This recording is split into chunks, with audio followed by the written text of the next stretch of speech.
সহাস্য বদনে ঠাকুর শ্রীযুক্ত শিবনাথ আদি ভক্তগণের দিকে দৃষ্টি নিক্ষেপ করিতে লাগিলেন। বলিতেছেন, এই যে শিবনাথ, দেখো তোমরা ভক্ত, তোমাদের দেখে বড় আনন্দ হয়। গাঁজাখোরের স্বভাব, আর একজন গাঁজাখোরকে দেখলে ভারী খুশি হয়, হয়তো তার সঙ্গে কোলাকুলিই করে। শিবনাথ ও সকলের হাস্য।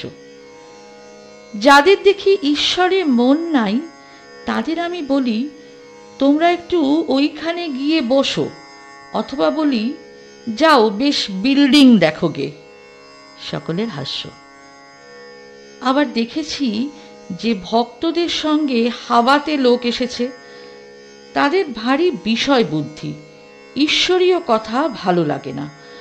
ওরা হয়তো আমার সঙ্গে অনেকক্ষণ ধরে ঈশ্বরীয় কথা বলছে, এদিকে এরা আর বসে থাকতে পারে না, ছটফট করছে, বারবার কানে কানে ফিসফিস করে বলছে, কখন যাবে, কখন যাবে।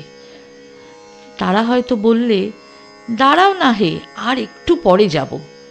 তখন এরা বিরক্ত হয়ে বলে, তবে তোমরা কথা কও, আমরা নৌকায় গিয়ে বসি। সকলের হাস্য। সংসারী লোকদের যদি বলো যে সব ত্যাগ করে ঈশ্বরের পাদপদ্মে মগ্ন হও, তা তারা কখনো শুনবে না। তাই বিষয়ী লোকদের টানবার জন্য গৌর নিতাই দুই ভাই মিলে পরামর্শ করে এই ব্যবস্থা করেছিলেন।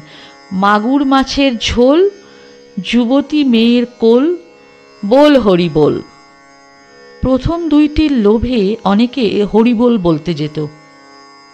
হরিনাম সুধার একটু আস্বাদ পেলে বুঝতে পারত যে মাগুর মাছের ঝোল আর কিছুই নয়, হরিপ্রেমে যে অশ্রু পড়ে তাই। যুবতী মেয়ে কিনা পৃথিবী, যুবতী মেয়ের কোল কিনা ধুলায় হরিপ্রেমে গড়াগড়ি। নিতাই কোনো রকমে হরিনাম করিয়ে নিতেন। চৈতন্যদেব বলেছিলেন, ঈশ্বরের নামের ভারী মাহাত্ম্য, শীঘ্র ফল না হতে পারে, কিন্তু কখনো না কখনো এর ফল হবেই হবে। যেমন কেউ বাড়ির কার্নিশের ওপর বীজ রেখে গিয়েছিল, অনেক দিন পরে বাড়ি ভূমিসাৎ হয়ে গেল, তখনও সেই বীজ মাটিতে পড়ে গাছ হলো ও তার ফলও হলো। যেমন সংসারীদের মধ্যে সত্ত্ব রজ তম তিন গুণ আছে, তেমনি ভক্তিরও সত্ত্ব রজ তম তিন গুণ আছে। সংসারীর সত্ত্বগুণ কিরকম জানো? বাড়িটি এখানে ভাঙা ওখানে ভাঙা, মেরামত করে না, ঠাকুর দালানে পায়রাগুলো হাগছে, উঠানে শ্যাওলা পড়েছে, হুঁশ নাই, আসবাবগুলো পুরানো, ফিটফাট করবার চেষ্টা নাই, কাপড় যা তাই একখানা হলেই হলো। লোকটি খুব শান্ত, শিষ্ট, দয়ালু, অমায়িক, কারু কোনো অনিষ্ট করে না। সংসারীর রজগুণের লক্ষণ আবার আছে। ঘড়ি, ঘড়ির চেন, হাতে দুই তিনটা আংটি, বাড়ির আসবাব খুব ফিটফাট, দেওয়ালে কুইনের ছবি, রাজপুত্রের ছবি, কোনো বড় মানুষের ছবি, বাড়িটি চুনকাম করা, যেন কোনোখানে একটু দাগ নাই, নানা রকমের ভালো পোশাক, চাকরদেরও পোশাক, এমনি এমনি সব। সংসারীর তমগুণের লক্ষণ নিদ্রা, কাম, ক্রোধ, অহংকার, এইসব। আর ভক্তির সত্ত্ব আছে।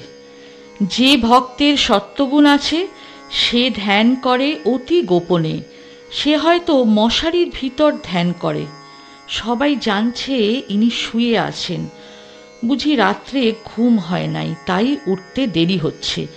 এদিকে শরীরের উপর আদর কেবল পেট চলা পর্যন্ত, সাকান্ন পেলেই হলো, খাবার ঘটা নাই, পোশাকের আড়ম্বর নাই, বাড়ির আসবাবের জাঁকজমক নাই।